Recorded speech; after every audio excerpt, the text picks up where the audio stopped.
Did you know that more than 90% of you are not subscribed? Let's fix that. Those are rookie numbers. Greetings one and all, my name is Lancer and welcome back once again to Ahsoka. We are on episode 3 this week, and once again I must regretfully inform that I have already watched these episodes. But it looks like that's going to be the theme going forward for this series, is that these aren't really going to be first time reactions, because for some reason this series is airing at 6 p.m, even though that's never been the case for every series prior, but you know, it's always something. But despite all that, I'm still gonna be here making videos on every episode weekly because there's still a lot to talk about. Last time on Ahsoka, we had our dual episode premiere. We of course got reacquainted with the characters of Ahsoka and Sabine, as well as Hera, and you know, seeing just how the New Republic has been doing since the fall of the Empire, as well as being introduced to our two antagonists, Baylan Skoll and Shin Hati. It was quite the introduction for the two of them. Always love a good Star Wars hallway slaughter. Ahsoka has come upon a map that eventually was stolen by Shin Hati, which leads to another galaxy where supposedly Thrawn and Ezra are at. That's gonna be interesting to see. So enough of recap and discussion out of the way, let's jump right into this episode.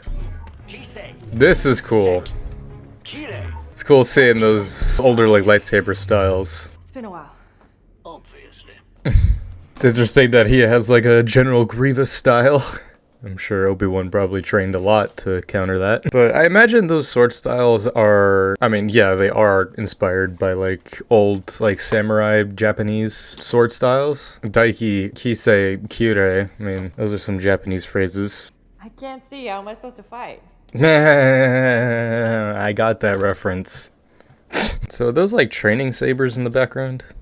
Like these things? This was kind of a cool sequence, just, you know, showing some of that training. That Mandalorian angst that she also has. Chancellor Mothma, senators. Hera, you look... I guess it makes sense that Mothma would become Chancellor. Also, it's kind of cool seeing Mon Mothma in this, you know, now post-Empire and all that, especially now since we had Andor and we'll have Andor next year again for season 2. So it's kind of cool seeing her, like, before the rebellion in that, and then now here post-rebellion, like, now she's Chancellor, which would make sense that she would take over that position. How's young Jason? Fine, Chancellor. In fact, he's on board. Jason. Live action Jason Syndulla! Ezra vanished while fighting Thrawn. And that you conveniently use a threat of Thrawn's return to acquire those resources. At this point, look, I get there'll always be those slimy, slimeball politicians, especially in Star Wars. But, like, come on, man. At this point, after everything that's happened, just give her a little edge. Like, come on. Hera did so much for the rebellion. Were you ever in the war, Senator? No. Just sat back and waited to see who came out on top? I love that shit. Hey, Mom! Yes! Papa told me. I love his hair. I like that it's not super green, like in the cartoon, like his hair is like highlighter green. I want to be a Jedi. Yeah, I know you do, Jason. Just like his father. Funny thing, like if you kind of rewatch that segment in Rebels, I mean the whole Hera Kanan like love thing is like teased throughout the entire series, but like it's not till like the very last couple episodes that Kanan's in, you see them kiss and they're just like I love you, but then like immediately after that Kanan dies. So it's like where was the time where they unless he impregnated her with the Force. I mean, it's just one of those things, I guess, where just like it could have happened before, but we're just now seeing it on screen. Yeah, one of those plot hole things that could be brought up. I feel like that cup should have went instantly into her hand, but I get this whole scene. Start small. You realize, historically, there have been very few Mandalorians who ever became a Jedi. I'm sure Tyre Vizsla will be brought up at some point again. I suppose you do come from a long line of non-traditional Jedi. When I first heard that, is he talking about her family, or is he talking about, like, Anakin, Obi-Wan, all that? That works either way, I guess. This kind of felt like Age of Ultron, Captain America, like, lifting Thor's hammer a little bit. Like, I thought we were gonna see, like, a little tiny scooch of the cup. Nah, it makes sense that it's too soon. This was a cool space battle. This whole sequence, as I was watching it, I was like, this is shot very similarly to the TIE fighter scene in A New Hope. Like right after they escape the Death Star, that whole scene. I'm sure obviously that's intentional. Like yeah, that kind of scene, like sweeping over the top. Work fast. I'm going out there. Out there? Out where? Just keep working. Okay, when she said going out there, my mind went to so many different places when she said that. For one, I was like, oh, is there like a phantom type thing that she can detach from this ship? But it's like, there's no power, that wouldn't make sense. And then the second thing, I was just like, don't tell me they're gonna do some Last Jedi Leia shit. Never just fly. Yeah, this is cool. Just her standing out there. Reminds me of the Cad Bane arc when her and Anakin were outside, you know, doing space shit. Like that she has a perfectly fitted spacesuit. As well. I figure they should shoot the ship and not at her, but sick. Sabine! Did you fix the ship yet? Okay, I got it! Great.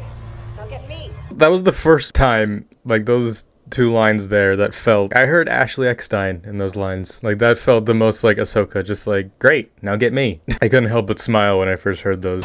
Buckle up. Ooh, I just noticed. Look at her shoulder. It's a Republic cog. Well, I guess it makes sense. This is a Republic ship. Not old Republic, but Clone Wars era Republic, because you gotta specify that, because there's the old Republic, there's the Clone Wars era Republic, and then now there's the new Republic, so this... the live action Purrgil. I mean, obviously translation from cartoon to live action, but they're a lot more whale-like in live action. I mean, obviously.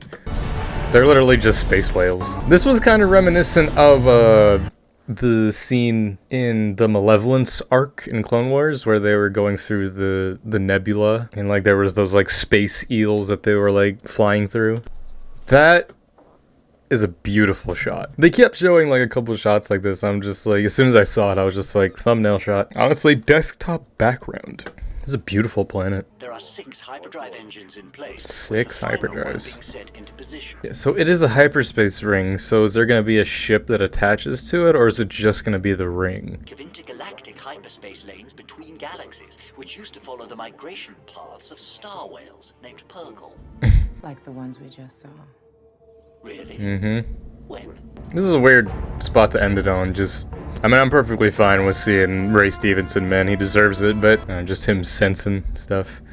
God damn it, this episode was way too short. Well, that was episode 3 of Ahsoka.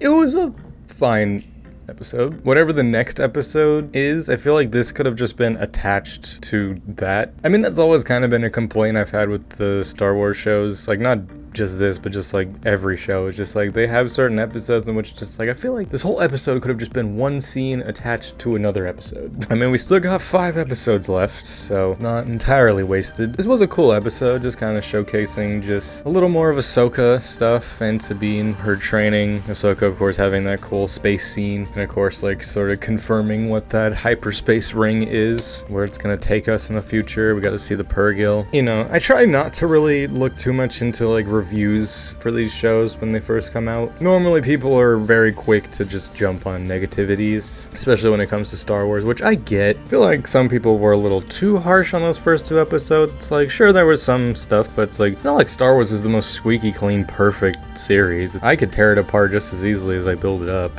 But for me, that kind of shows that just how much I know about it. I mean, I will say this show has started better than a lot of other shows Star Wars has done for these Disney Plus originals. It's like, other than Andor, I'd say this is a second place. Not that the bar was that high. Or well, no, I keep forgetting Mandalorian exists. Again, it sucks that these are airing at 6 p.m. Like, the whole reason that I'm now, like, not able to, like, sort of react to them is just because, like, whenever my family comes home, we all get together, just like, alright, let's watch these. So I'm not gonna pick content over my family. I'm gonna spend time with them and watch the episodes. Like, I'm still gonna do a video. If there's anything big that's about to happen, then maybe I'll, like, kind of record myself like watching it at the time, but you know, we'll cross those bridges when we get there. Either way, thank you all for joining me on this episode of Ahsoka. Join me next week for episode 4, as well as everything else Star Wars related and other stuff that'll be coming out soon. So until next time, I'm Lancer.